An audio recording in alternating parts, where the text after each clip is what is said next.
Foundling. You are born beneath iron. The first sound you ever hear is not music, not laughter, not peace. It is the sound of beskar being hammered deep inside an underground forge while flames illuminate the helmets of silent warriors surrounding you. This is Mandalore, a world where weakness is erased early, a world where survival matters more than comfort, a world where every child grows up understanding one thing: honor is earned through battle. From the moment you can walk, you're taught the creed. Weapons are your religion, armor is your identity, and one day, your rank will define your place among the Mandalorians. Our first memories are cold. You barely remember your biological parents, only flashes, blaster fire, smoke, a burning village, then armored warriors descending from the sky like metal gods. Mandalorians. One of them carries you away, while battle erupts behind him. That is the day you become a foundling, not born Mandalorian, chosen. You are raised inside a hidden covert deep beneath the surface of Navarro. Life there is harsh. The armorer teaches discipline before kindness. Every morning begins with combat drills. Children fight with wooden staffs while older warriors watch silently from the shadows. If you lose, nobody comforts you. You stand back up, again and again and again, because Mandalorians believe pain creates strength. At night, you sit beside the forge watching sparks dance through the darkness, while warriors return from bounty hunts carrying damaged armor and fresh scars. They never complain, even after losing limbs, even after losing brothers. You admire them, especially the veterans, the ones whose helmets are scratched from countless battles. To you, they seem immortal. But one evening, a warrior named Rax never returns from a mission. Nobody speaks during dinner. The next day, his armor is melted down inside the forge. His death is never discussed again. That is the first lesson you truly understand about Mandalorians. Even legends die. Apprentice warrior. By the age of 13, childhood ends. You receive your first real helmet. It is too large for your head and poorly painted, but when the armorer places it in your hands, your entire body trembles. This is no longer training. Now your life belongs to the Creed. You begin accompanying warriors on small missions across the Outer Rim. Escort jobs, cargo protection, bounty retrievals. At first you are mostly ignored. Veterans see apprentices as liabilities. Your job is carrying equipment and staying alive. Then comes your first firefight. Pirates ambush your group near an abandoned refinery moon. Blaster fire erupts from the cliffs above. You panic immediately. Your hands shake so violently you nearly drop your rifle. A pirate charges toward you screaming. For one horrifying second, you freeze. Then instinct takes over. You fire. The pirate collapses into the dirt. Silence fills your helmet. You stare at the body, unable to move. The veteran beside you simply reloads his weapon. Now you're learning, he says calmly. But that night, while sitting alone beside your bunk aboard the gunship, you realize something terrifying. Taking a life felt easier than you expected. Warrior. Years pass. Your armor improves piece by piece. New gauntlets, better plating, a jetpack, scars hidden beneath beskar. You are now considered a full Mandalorian warrior. For the first time, people fear you when you enter a room. Bounty hunters recognize your clan markings. Criminals lower their eyes. Imperial remnants pay enormous sums for your services. Your missions become deadlier. You hunt gang leaders through the underworld of Nar Shaddaa, raid pirate fortresses hidden inside asteroid fields, protect smuggling routes across dangerous hyperspace lanes. Life becomes a cycle of violence and credits. Then one mission changes everything.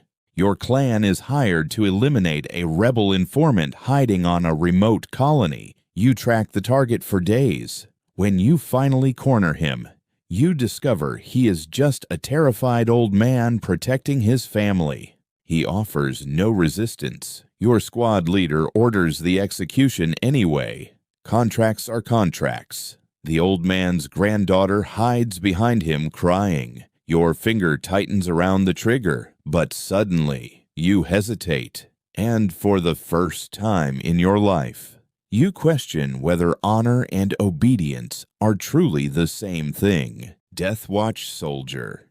Civil war erupts across Mandalore. You join Death Watch, believing they can restore ancient Mandalorian strength. At first, it feels glorious. Warriors in blue armor descend from orbit like conquering gods.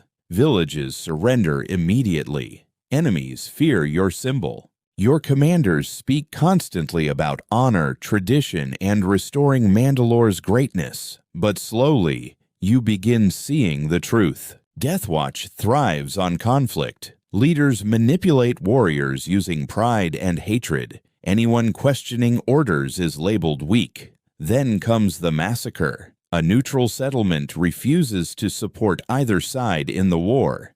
Death Watch attacks anyway. Homes burn. Families flee through the streets. Your squad corners civilians inside a marketplace. Your commander orders everyone executed. For several seconds, nobody moves. Then blaster fire erupts. People collapse, screaming around you. A child stares directly at your helmet before falling beside her mother. That image burns itself permanently into your memory. Later that night, while removing blood from your armor alone inside the barracks, you realize something horrifying. The enemy is no longer clear anymore. Elite Hunter. You abandon politics and become an independent hunter. Now you work alone. No clan, no banners, no leaders, only contracts. You travel across the galaxy tracking fugitives, warlords, deserters, and smugglers. Your reputation spreads quickly. People begin calling you one of the deadliest Mandalorians alive. Credits flow endlessly. But isolation changes you. Weeks pass without conversation. You sleep inside your ship more than on planets. Trust becomes impossible. One mission takes you to a frozen moon where you hunt a rogue Imperial scientist. When you finally capture him, he asks you something unexpected. What happened to your people? You ignore him, but he keeps talking. Mandalorians used to protect worlds. Now you sell violence to whoever pays enough. His words anger you more than any blaster ever could, because deep down, you know he might be right. Clan Leader. Eventually, your victories earn respect again. Warriors begin following you voluntarily. A small clan forms around your leadership. For the first time, other Mandalorians remove their helmets in your presence without fear. They trust you. That responsibility feels heavier than beskar. Every decision now affects dozens of lives. Food supplies, mission risks, territory disputes. Young warriors seeking revenge. You discover leadership is not glory, it is sacrifice. One day, Imperial remnants attack your settlement unexpectedly. The battle lasts hours. Explosions shake the streets while Mandalorians fight desperately from rooftops and alleyways. You personally hold the defensive line long enough for foundlings to escape underground. By the time the fighting ends, half your warriors are dead. The survivors gather silently around the forge afterward. Nobody celebrates victory because Mandalorians understand something outsiders never do. Winning still costs everything. Mandalore's commander.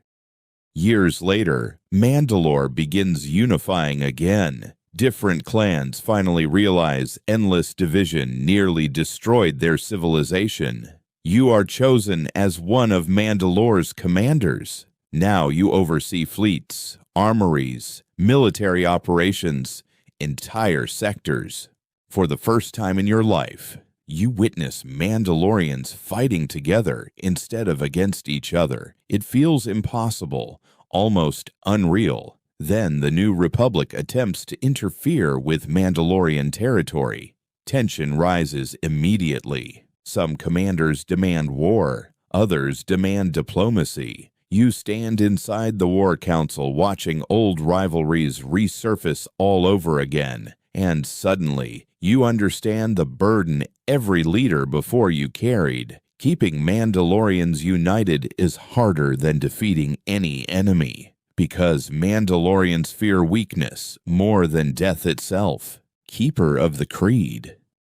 Age finally slows your body. Your reflexes fade. Scars ache constantly beneath your armor, but your mind grows sharper. You stop fighting on front lines and begin preserving Mandalorian culture itself, teaching history, maintaining the creed, protecting foundlings. Young warriors now seek your guidance before battle. One evening, a foundling asks you, "Why do Mandalorians wear helmets?" You begin answering automatically.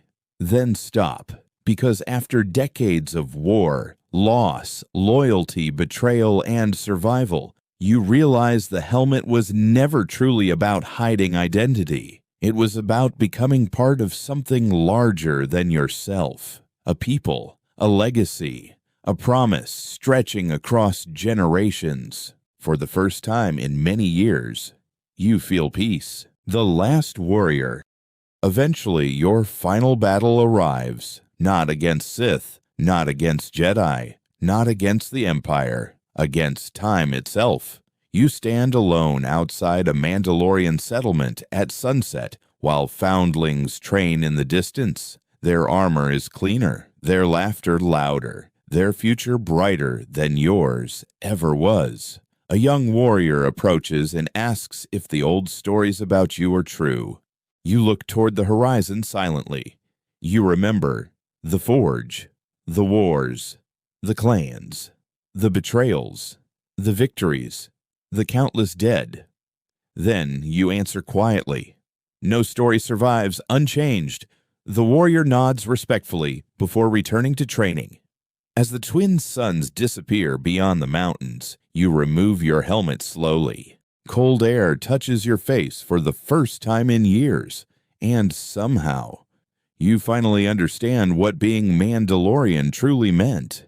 Not the armor, not the weapons, not the rank, but surviving long enough to give the next generation something better than endless war. Behind you, the forge continues burning deep into the night, and for the first time since childhood, you no longer hear it as the sound of battle, only home,